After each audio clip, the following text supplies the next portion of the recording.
Assalamualaikum warahmatullahi wabarakatuh.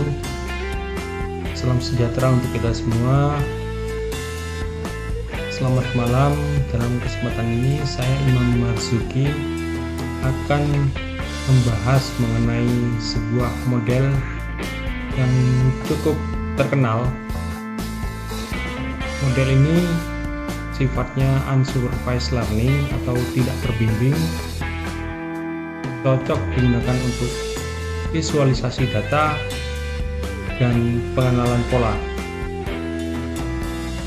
Dalam kesempatan ini, topik yang akan kita bahas yaitu tentang mengenal self-organizing map atau SOM.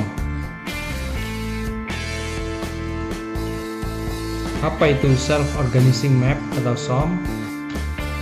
Definisinya, SOM adalah jenis jaringan neural tak terawasi atau unsupervised learning yang digunakan untuk memetakan data berdimensi tinggi ke dalam peta 2D yang mudah dipahami. Tujuan utamanya yaitu mengelompokkan data dan memvisualisasikan pola dalam dataset kompleks. SOM dikembangkan oleh Tuvo Kohonen pada tahun 1982. Nama lain dari model ini makanya disebut juga dengan model algoritma Kohonen.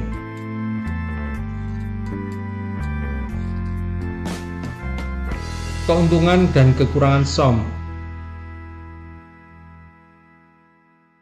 Yang pertama, keuntungannya yaitu memetakan data ke ruang berdimensi lebih rendah dengan menjaga hubungan topologi.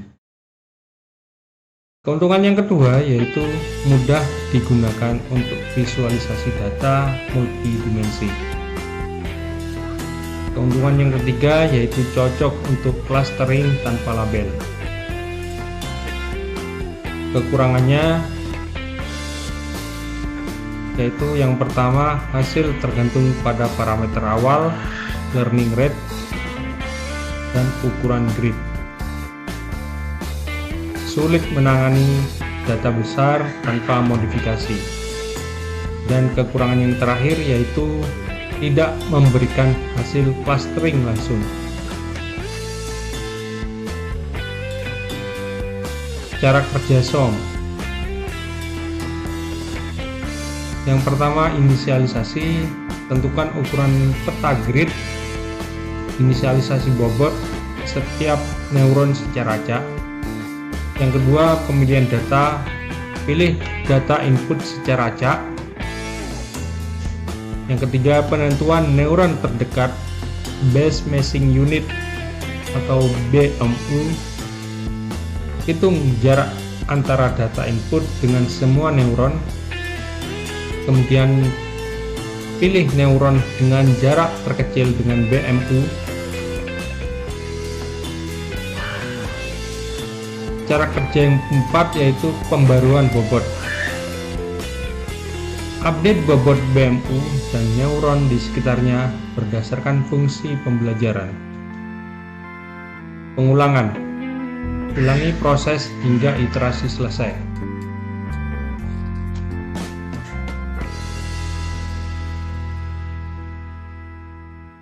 Fungsi pembelajaran.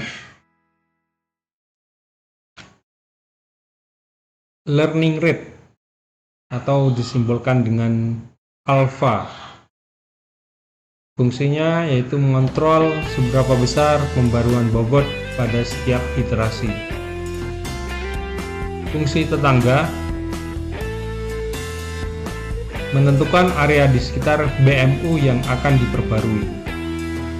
Umumnya menggunakan fungsi Gaussian. Proses visualisasi dengan SOM. SOM mengonversi data multidimensi menjadi representasi grid 2D. Tipe visualisasi Q matrix, Unifit Distance Matrix, menampilkan jarak antara neuron di grid. Cluster map menampilkan pengelompokan data berdasarkan BMU, aplikasi SOM, analisis data, visualisasi dan clustering data multidimensi, sistem rekomendasi, segmentasi pengguna berdasarkan preferensi, pengolahan citra, pengelompokan pixel untuk segmentasi citra, bioinformatika, analisis data genetik. Di bidang keuangan, identifikasi pola risiko dan perilaku pelanggan, dan banyak fungsi-fungsi SOM yang lainnya. Studi kasus, analisis data pelanggan. Tujuan mengelompokkan pelanggan berdasarkan data interaksi, dataset, data pelanggan, usia, pendapatan, preferensi belanja, dan lain-lain. Langkah-langkahnya adalah: yang pertama, normalisasi data. Yang kedua, pelatihan SOM dengan ukuran grid 10x10.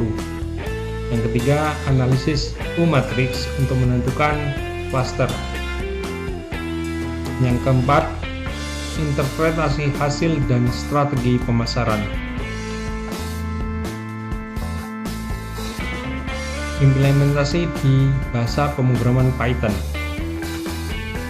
Pustaka yang digunakan atau library yang digunakan adalah Minisom, NumPy, Matplotlib, dan lain sebagainya. Contoh kode singkatnya adalah seperti ini.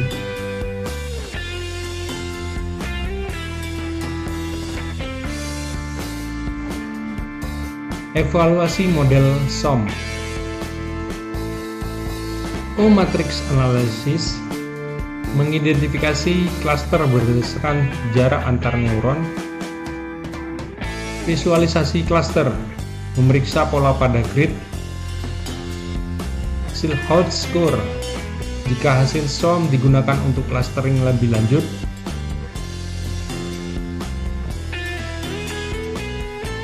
Kesimpulan,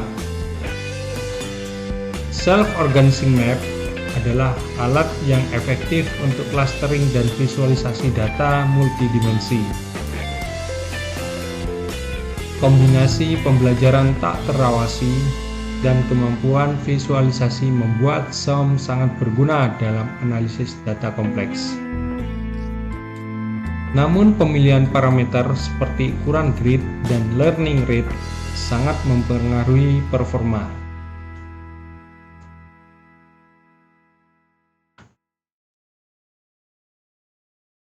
Terima kasih atas perhatiannya.